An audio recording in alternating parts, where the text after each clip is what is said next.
আজকের এই প্রোগ্রামটা অত্যন্ত গুরুত্বপূর্ণ। কারণ হলো আমরা একটা খুব গুরুত্বপূর্ণ সময় অতিবাহিত করছি। এখন আমাদের নতুন করে কিছু সিদ্ধান্ত নেওয়ার সময় এসেছে। আমাদের স্বাধীনতা পরবর্তী বিগত 53 বছর আমরা বাংলাদেশে একটা বৈরী পরিবেশে, বিশেষ করে ইসলামী শক্তি একটা বৈরী পরিবেশে এখানে আমাদের কাজকর্ম, আমাদের তৎপরতা চালিয়েছিলাম। এই যে আন্দোলনটা হলো, এটা সূচনা হয়েছে বৈষম্য বিরোধী এই স্লোগান দিয়ে। কিন্তু বাংলাদেশে স্বাধীনতার পরে সবচাইতে বেশি বৈষম্যের শিকার হয়েছে যারা ইসলামকে সামাজিকভাবে, রাষ্ট্রীয়ভাবে প্রতিষ্ঠা করতে চায়, ব্যক্তিগতভাবে ইসলাম চর্চা করতে চায়, তারা সবচেয়ে বেশি বৈষম্যের শিকার হয়েছে। নাগরিকদের মধ্যে সবচেয়ে বেশি অবহেলা, বঞ্চনা এবং বৈষম্যের শিকার হয়েছে ইসলামপন্থী শক্তি। মানে একটা শ্রেণী যারা বিভিন্নভাবে কথা প্রকাশ করার চেষ্টা করেছে যে ৭১-এর মুক্তিযুদ্ধটাই ছিল হলো ধর্মের বিরুদ্ধে, মানে ইসলামের বিরুদ্ধে। এমন একটা চেতনার কথা তারা বলতো। এই চেতনার নামে তারা জাতিকে বিভক্ত করেছে। বিগত ৫৩ বছর এই বিভক্তির রাজনীতি হয়েছে। এই মুক্তিযুদ্ধের চেতনার নামে তারা ইসলামী সংগঠনকে তাদের রাজনৈতিক অধিকার, মৌলিক অধিকার থেকে বঞ্চিত করেছে। বিভিন্ন সময় সাংবিধানিকভাবেও এই ইসলামী সংগঠনকে তারা নিষিদ্ধ করে রেখেছিল। এবং হয়তো একটা সময় এসে সাংবিধানিক নিষেধাজ্ঞা উঠে গেছে, কিন্তু কার্যত ইসলামী সংগঠনগুলো আসলে প্রকাশ্যে রাজনীতি করতে পারে নাই। সাংস্কৃতিক অঙ্গন থেকে ইসলামকে বিতাড়িত করা হয়েছে, রাজনৈতিক অঙ্গনে ইসলামকে কোণঠাসা করে রাখা হয়েছে, প্রশাসনে ইসলামের চিহ্ন পর্যন্ত মুছে ফেলানোর চেষ্টা করা হয়েছে। এমন একটা এনভায়রনমেন্ট তৈরি করা হয়েছে যে মনে হয় এখানে যারা ইসলামী বেশভূষা ধারণ করে, ইসলামী সংস্কৃতি যারা চর্চা করে, এরা মনে হয় এ দেশে দ্বিতীয় শ্রেণীর নাগরিক। মানে এদেশের গর্বিত নাগরিকদের মধ্যে তাদেরকে কাউন্ট করা হতো না। এমন একটা পরিবেশে আমরা বিগত ৫৩ বছর কাটিয়েছি। শুধু এক সরকারের আমলে নয়, বরং সরকার পরিবর্তন হয়েছে, এই সংস্কৃতির কোনো পরিবর্তন হয় নাই। ইসলামপন্থীদেরকে অবহেলা করা হতো, অবজ্ঞা করা হতো এবং ক্ষেত্র বিশেষে লাঞ্ছিত করা হতো। এই ৫ই আগস্ট আমরা মনে করতে পারি একটা পরিবর্তন হয়েছে। এই কালচারেরও হয়তো পরিবর্তন হবে। তবে এটা পরিবর্তনটা টেকসই হবে কিনা, সাস্টেনেবল হবে কিনা, এটা নির্ভর করবে আমাদের রাজনৈতিক সিদ্ধান্তের উপর। আমরা যদি দূরদর্শিতার সাথে, প্রজ্ঞার সাথে যদি আমরা এই মুহূর্তে সিদ্ধান্ত নিতে ব্যর্থ হই, যদি আমরা সঠিকভাবে সিদ্ধান্ত না নেই, তাহলে কিন্তু বিগত দিনের যেই লাঞ্ছনা, সেই লাঞ্ছনা আবারও ইসলামপন্থীদের গায়ে বসবে। এজন্যে আমরা এই বিষয়টাকে খুব গভীরভাবে নিয়েছি, খুব সিরিয়াসলি নিয়েছি যে আমাদের রাজনৈতিক সিদ্ধান্ত কি হবে, আগামী নির্বাচন কেন্দ্রিক আমাদের অবস্থানটা কি হবে। এজন্য আমরা চট করে কোনো সিদ্ধান্ত ঘোষণা করি নাই, নিজেরাও সিদ্ধান্ত নেই নাই, বরং তৃণমূল থেকে আমাদের সকল জনশক্তির কাছ থেকে আমরা মতামত চাচ্ছি। আমরা আমাদের ইসলামী আন্দোলনের জেলা নেতৃবৃন্দের মতামত নিয়েছি, আমরা আমাদের ইসলামী আন্দোলনের সকল থানা নেতৃবৃন্দের মতামত নিয়েছি। এখন আমরা আমাদের সকল সহযোগী সংগঠনের যারা জেলা নেতৃবৃন্দ রয়েছেন, থানা নেতৃবৃন্দ রয়েছেন, তাদেরও মতামত নিচ্ছি। কারণ হলো এটা আগামী দিনের রাজনীতি কেমন হবে, আগামী দিনের বাংলাদেশ কেমন হবে, আগামী দিনে আমাদের সমাজ কিভাবে পুনর্নির্মিত হবে, এটা আমাদের সিদ্ধান্তের উপরও অনেকটা নির্ভর করে। আমাদের ঐক্যটা কি ঈমানের ভিত্তিতে হবে, আমাদের ঐক্যটা কি আকীদার ভিত্তিতে হবে, আমাদের ঐক্যটা কি অধিকারের ভিত্তিতে হবে, নাকি আমাদের ঐক্যটা জন আকাঙ্ক্ষার ভিত্তিতে হবে? এই প্রশ্নগুলো আমাদেরকে গভীরভাবে বিশ্লেষণ করতে হবে। হুট করে আবেগতাড়িত হয়ে বা প্রান্তিকতার শিকার হয়ে আমরা যদি কোনো সিদ্ধান্ত নেই, তাহলে আমাদের লাঞ্ছনা কিন্তু শেষ হবে না। আমাদের বিকাশের সকল দরজা বন্ধ হয়ে যাবে। এই জন্যে এই মুহূর্তটা আমাদের জন্য অত্যন্ত গুরুত্বপূর্ণ। আজকে এখন যে অন্তর্বর্তীকালীন সরকার আছে, যেহেতু আদর্শিকভাবে তাদের সাথে আমাদের অনেক মতপার্থক্য আছে। আমার আগে আমাদের সাংগঠনিক সম্পাদক আতিক ভাই কথা বলেছেন বিপ্লব আর অভ্যুত্থান নিয়ে। যেই আমরা এটাকে বিপ্লব বলি, আবার গণ অভ্যুত্থানও বলি। আসলে পুরাপুরি বিপ্লব হলো যেটা আদর্শকে কেন্দ্র করে হয়। গোটা দুনিয়ায় বিপ্লব অনেক হয়েছে। বিপ্লব যে কোনো একটা আদর্শকে কেন্দ্র করে যেটা হয় সেটা হলো সফল বিপ্লব। আর অভ্যুত্থান মানুষের অধিকারকে কেন্দ্র করে হতে পারে, রাষ্ট্রের ক্ষমতার পরিবর্তনের জন্য জনগণ ঐক্যবদ্ধ হয়ে অভ্যুত্থান করতে পারে। কিন্তু আমাদের 5 আগস্ট যে বিষয়টা হয়েছে এটা আসলে একটা গণ অভ্যুত্থান। কারণ এখানে বিভিন্ন আদর্শের মানুষ তাদের অধিকার প্রতিষ্ঠার জন্যে একটা দুষ্ট চক্রকে ক্ষমতা থেকে নামিয়েছে। কিন্তু আমরা যে আদর্শ লালন করি, ইসলামের যে সুমহান আদর্শ, এটাকে যদি প্রতিষ্ঠা করতে হয় তাহলে এটা কিন্তু আরও কঠিন বিপ্লবের প্রয়োজন। এবং একটা রাজনৈতিক বিপ্লবের আগে আমাদেরকে একটা সমাজ বিপ্লব সংগঠন করতে হবে।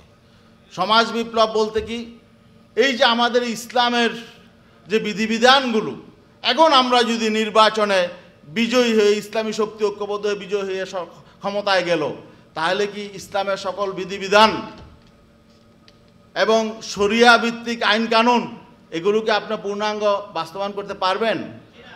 কঠিন, পারবেন না। কারণ সমাজ সেটার জন্য এখনো প্রস্তুত নয়। আগে আমাদেরকে ইসলামের বিধিবিধান গ্রহণ করার মতো সমাজ আগে তৈরি করতে হবে। সমাজ তৈরি না করে সেখানে যদি আমি হঠাৎ করে একটি নতুন বিধিবিধান, আমরা নতুন বিধিবিধান পুরাতন ঠিক আছে, কিন্তু আমাদের সমাজ যেটা অভ্যস্ত নয় এমন কিছু যদি দেওয়ার চেষ্টা করি, যতই ভালো হোক, পেট ঠিক না থাকলে কিন্তু ভালো জিনিস, যত ভালো ঘি হোক হজম হয়?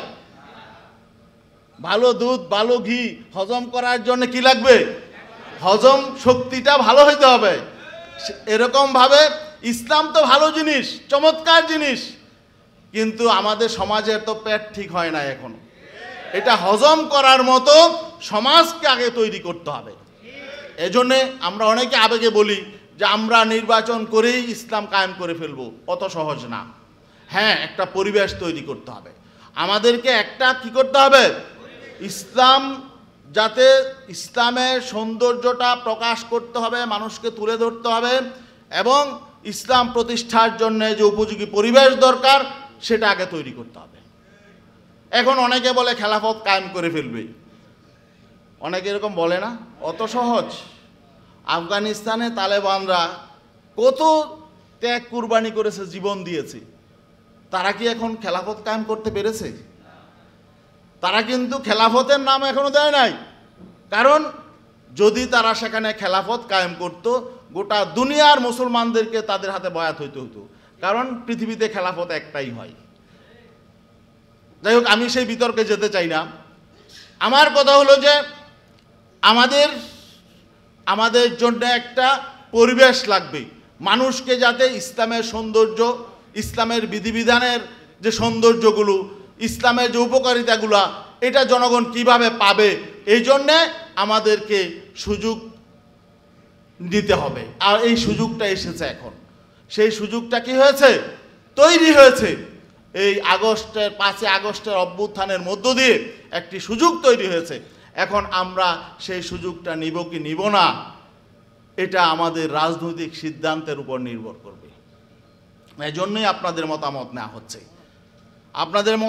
হচ্ছে। আমরা এমন না যে স্বৈরাচারকে বিদায় করে দিয়ে, ফ্যাসিস্ট সরকারকে বিদায় করে দিয়ে আমরা কিন্তু পুরাপুরি সফল হয়ে গেছি, বিষয়টাকে এমন না। আমরা সফলতার রাস্তায় উঠেছি, সফলতা বহুত দূর। এখনও যারা রয়েছে, এখন অন্তর্বর্তীকালীন সরকার, তাদেরকে আমরা সমর্থন করছি। কারণ তারা যদি ব্যর্থ হয় তাহলে এই পতিত ফ্যাসিস্ট সরকারের যারা রয়েছে তারা আত্মগোপনে রয়েছে বা দেশ থেকে পালিয়েছে, তারা আবার পুনর্বাসিত হবে। এজন্যে এই অন্তর্বর্তীকালীন সরকারকে ব্যর্থ হতে দেওয়া যাবে না। তার অর্থ এই না তারা যদি কোনো অন্যায় করে, তারা যদি রাষ্ট্রের বিরুদ্ধে, জনগণের বিরুদ্ধে, জনগণের চিন্তা চেতনার বিরুদ্ধে কোনো সিদ্ধান্ত নেয় তাহলে আমরা মেনে নিব, এটাও কিন্তু বিষয় না। আমরা সতর্ক করব। এই জাতিসংঘে গিয়ে আমাদের প্রধান উপদেষ্টা বক্তব্য দিয়েছেন, ধন্যবাদ জানাই, ভালো বক্তব্য দিয়েছেন, কিন্তু দুই একটা বিষয় আছে যেটা আমাদের রাষ্ট্রের নীতির বিরুদ্ধে। যেমন তিনি ফিলিস্তিন ইসরায়েলের বিরুদ্ধে, ইসরায়েলিরা মানবতা বিরোধী কাজ করছেন এই জন্য নিন্দা জ্ঞাপন করেছেন, কিন্তু আবার বলেছেন সংকট নিরসনের জন্য দ্বিরাষ্ট্রভিত্তিক সমাধান তিনি বলেছেন। দ্বিরাষ্ট্র মানে তিনি সেখানে দুইটা রাষ্ট্রের কথা বলেছেন। এটা কিন্তু আমেরিকার মার্কিন ফর্মুলা। আমরা স্বাধীন ফিলিস্তিন রাষ্ট্র চাই। বাংলাদেশের নীতি হলো কি, বাংলাদেশ ইসরায়েল রাষ্ট্রকে কোনোদিন স্বীকৃতি দেয় না, সেটা এক রাষ্ট্রের ভিত্তিতে হোক আর দ্বিরাষ্ট্রের ভিত্তিতে হোক। অতএব আমরা মনে করি তিনি আমাদের এই যে আমাদের রাষ্ট্রীয় যে নীতি, এই নীতির সাথে তার এই বক্তব্যটা আমরা সমর্থন করতে পারি না। আরেকটা বিষয় হলো, কিছুদিন আগে আপনারা দেখেছেন, এই মাত্র 4-5 দিন আগে যৌথ অভিযানে, এখন সেনাবাহিনীর নেতৃত্বে যৌথ অভিযান চলছে, চট্টগ্রামে কক্সবাজারে একজন সেনা অফিসার খুন হয়েছেন। একজন তরুণ সেনা অফিসার খুন হয়েছেন। তিনি কেন খুন হলেন? একজন সেনা অফিসারকে যদি মাস্তানরা, গুন্ডারা এভাবে খুন করতে পারে তাহলে বোঝা যাবে যে এখানে সেনাবাহিনী যদি নিরাপদ না থাকে তাহলে বাংলাদেশটা নিরাপদ কোথায়? কেন উনি খুন হলেন? তিনি কি প্রোটেকশন নিয়ে সেখানে যান নাই? তিনি কি সশস্ত্র ছিলেন না? আমার মনে হয় এই ব্যাপারে জনগণের স্পষ্ট ধারণা থাকা উচিত। জনগণের জানার অধিকার আছে এই অন্তর্বর্তীকালীন সরকারের সময়ও কেন একজন সেনা অফিসার খুন হলো, এটা তদন্ত করা উচিত। সেখানে অন্য কোনো ঘটনা আছে কিনা, সেখানে জিওসির কি ভূমিকা ছিল, জবাবদিহিতার আওতায় আনা উচিত। এই বিষয়গুলো ভালো লক্ষণ নয়। আরেকটা বিষয় হলো, আগামীতে ইসলামী আন্দোলন বাংলাদেশ একটি নির্বাচনমুখী দল, নির্বাচন আমরা নির্বাচন করি যাতে বাংলাদেশে বিগত দিনের, আমরা যখন প্রধান উপদেষ্টার সাথে আমাদের যখন ডায়লগ হয়েছিল, সংলাপ হয়েছিল, তখন আমরা বলেছিলাম বিগত 53 বছর যে প্রতিহিংসার রাজনীতি চলেছে এই রাজনীতি আমরা চাই না। তিনি বলেছেন সেই রাজনীতি বন্ধ হবে। তো সেই রাজনীতি কিভাবে বন্ধ হবে? এই রাজনীতি বন্ধ হওয়ার জন্যে আমাদের নেতা পীর সাহেব চরমনায় একটি ফর্মুলা দিয়েছেন, নির্বাচন ব্যবস্থায় সংস্কার আনতে হবে। সেই সংস্কারটা হলো নির্বাচন সংস্কার একটা কমিটি করা হয়েছে, যদিও সেখানে কি আমাদেরকে বলা হলো আপনাদেরকেও সেখানে ডাকা হবে, আমরা এখনও ডাক পাই নাই। আমাদের নির্বাচনী সংস্কারের ব্যাপারে আমাদের দাবি ছিল পিআর সিস্টেম, প্রপোর্শনাল রিপ্রেজেন্টেশন সিস্টেমের নির্বাচন পদ্ধতি। সেটা যদি হয় তাহলে বাংলাদেশে একটা স্থিতিশীল রাজনৈতিক পরিবেশ বিরাজ করবে।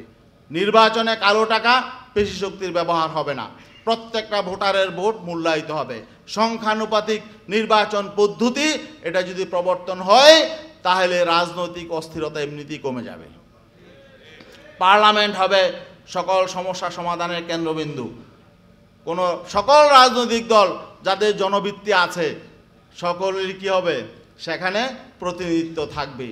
আর কোনো একটি দল, আমরা অতীতে দেখেছি মাত্র 35% ভোট পেয়ে তারা পার্লামেন্টে 80% তাদের সদস্য থাকে, একটা ইনব্যালেন্স পার্লামেন্ট হয়। এমন ইনব্যালেন্স পার্লামেন্ট আর হবে না। এবং কোনো একটি রাজনৈতিক দল তারা কর্তৃত্ববাদী হতে পারবে না, তারা স্বৈরাচারী হতে পারবে না, বরং পার্লামেন্টে সকল রাজনৈতিক দলের প্রতিনিধিত্ব থাকবে এবং একটা ব্যালেন্সিভ পার্লামেন্ট হবে এবং স্থিতিশীল রাজনৈতিক পরিবেশ হবে। আমাদের দেশ অর্থনৈতিক অগ্রগতির দিকে এগিয়ে যাবে ইনশাল্লাহ। এজন্য আমরা মনে করি এই প্রপোর্শনাল রিপ্রেজেন্টেশন এই সিস্টেমের নির্বাচন পদ্ধতি এটা এখন চালু করা সময়। এই এখন যদি চালু না হয়, যারা ক্ষমতায় যাবে তারা আর এটা, যাদের সংখ্যাগরিষ্ঠতা পার্লামেন্টে হবে তারা আর কোনোদিন এটা বাস্তবায়ন করবে না।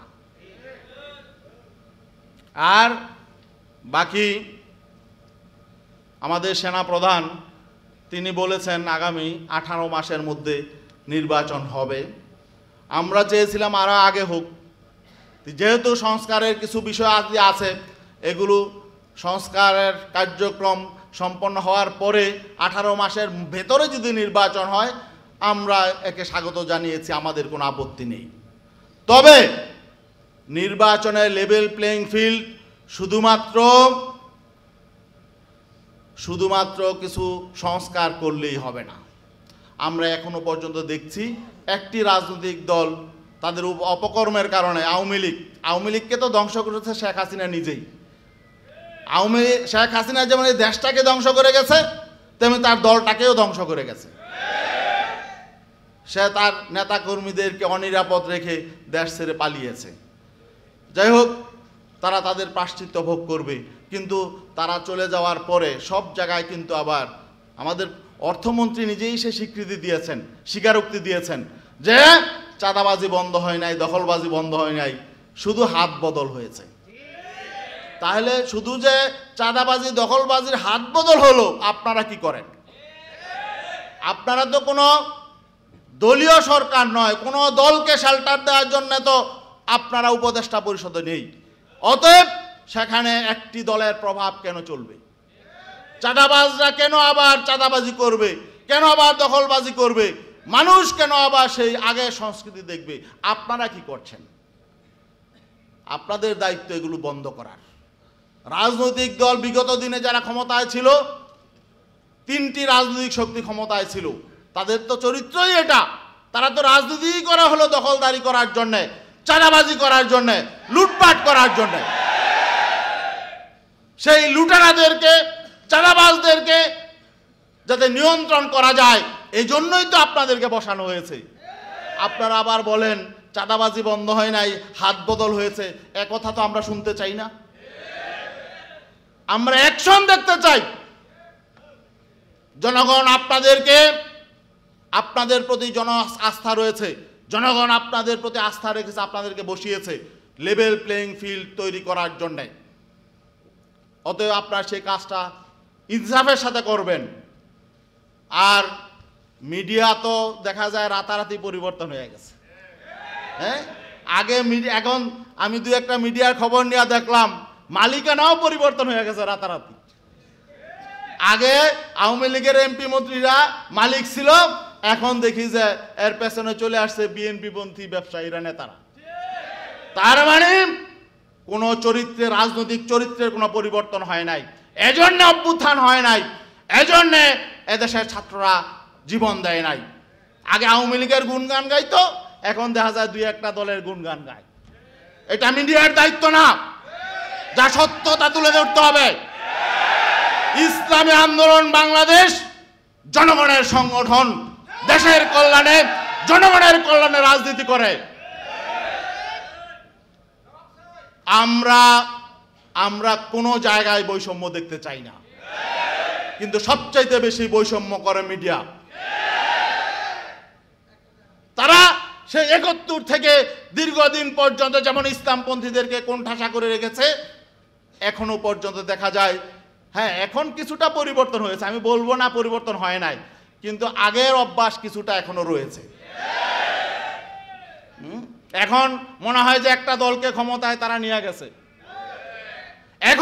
এখনই যদি নির্বাচনের বাকি আছে এখনো 1-1.5 বছর, এখনো যদি দেখা যায় যে একটা দল সবকিছু দখল করে আছে, মিডিয়া সুদ্ধা দখল করে আছে, তাহলে ফেয়ার ইলেকশন, একটা ক্রেডিবল ইলেকশন কিভাবে হবে?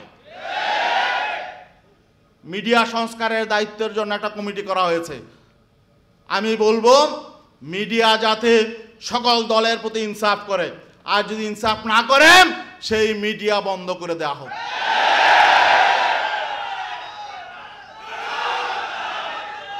আমাদের পরিষ্কার কথা, আমরা অতীতের কালচার দেখতে চাই না, প্রতিহিংসার রাজনীতি দেখতে চাই না, বৈষম্যের রাজনীতি দেখতে চাই না, এবং বৈষম্যের সমাজও আমরা বরদাস্ত করব না। প্রয়োজনে আমরা নতুন বিপ্লবের ডাক দিব ইনশাআল্লাহ। এই সমাজ গুণে ধরা সমাজ, এই সমাজের পরতে পরতে যে বৈষম্য হচ্ছে, এই বৈষম্য উপড়ে না ফেললে কাঙ্ক্ষিত মুক্তি, জনগণের মুক্তি আসবে না ইনশাআল্লাহ।